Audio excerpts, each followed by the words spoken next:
यह वही देश है जहां सीता सावित्री का जन्म हुआ था। विवेकानंद। उन्नति के लिए सबसे पहले स्वाधीनता की आवश्यकता है। यदि तुम लोगों में से कोई यह कहने का साहस करे कि मैं अमुक स्त्री अथवा अमुक लड़के की मुक्ति के लिए काम करूंगा, तो यह गलत है, 1000 बार गलत होगा। मुझसे बार बार यह पूछा जाता है कि विधवाओं की समस्या के बारे में और स्त्रियों के प्रश्न के विषय में आप क्या सोचते हैं। मैं इस प्रश्न का अंतिम उत्तर यह देता हूँ, क्या मैं विधवा हूँ जो तुम ऐसा निरर्थक प्रश्न मुझसे पूछते हो? क्या मैं स्त्री हूँ जो तुम बारंबार मुझसे यही प्रश्न करते हो?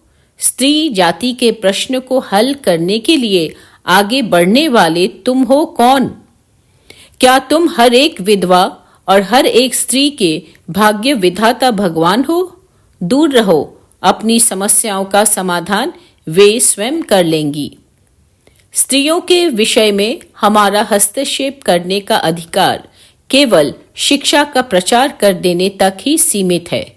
हमें नारियों को ऐसी स्थिति में पहुंचा देना चाहिए जहां वे अपनी समस्या को अपने ढंग से स्वयं सुलझा सके। उनके लिए यह काम न कोई कर सकता है और न किसी को करना ही चाहिए। हमारी भारतीय नारियां संसार की अन्य किन्हीं भी नारियों की भांति इसे करने की क्षमता रखती हैं। शिष्य। किंतु महाराज, इस देश में गार्गी, खना, लीलावती के समान गुणवती शिक्षित स्त्रियां अब पाई कहाँ जाती हैं? स्वामी जी, क्या ऐसी स्त्रियां इस देश में नहीं हैं? अरे, यह वही देश है जहां सीता और सावित्री का जन्म हुआ था।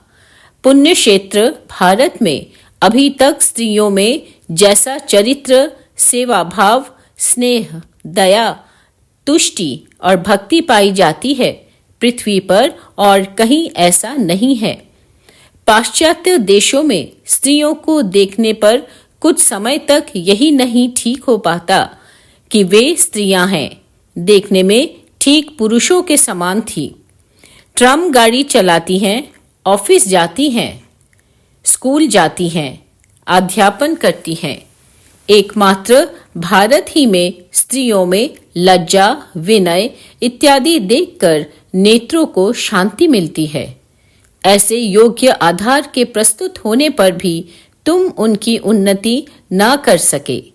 इनको ज्ञान रूपी ज्योति दिखाने का कोई प्रबंध नहीं किया गया। उचित रीति से शिक्षा पाने पर ये आदर्श स्त्रियां बन सकती हैं। शिक्षा प्राप्त होने पर स्त्रियां अपनी समस्याएं स्वयं ही हल कर लेंगी। अब तक तो उन्हें केवल असहाय अवस्था में दूसरों पर आश्रित हो जीवन यापन करना और थोड़ी सी भी अनिष्ट या संकट की आशंका होने पर आंसू बहाना ही सिखा है। पर अब दूसरी बातों के साथ साथ उन्हें बहादुर भी बनना चाहिए। आज के जमाने में उनके लिए आत्मरक्षा करना सीखना भी बहुत जरूरी हो गया है। देखो, झांसी की रानी कैसी महान थी।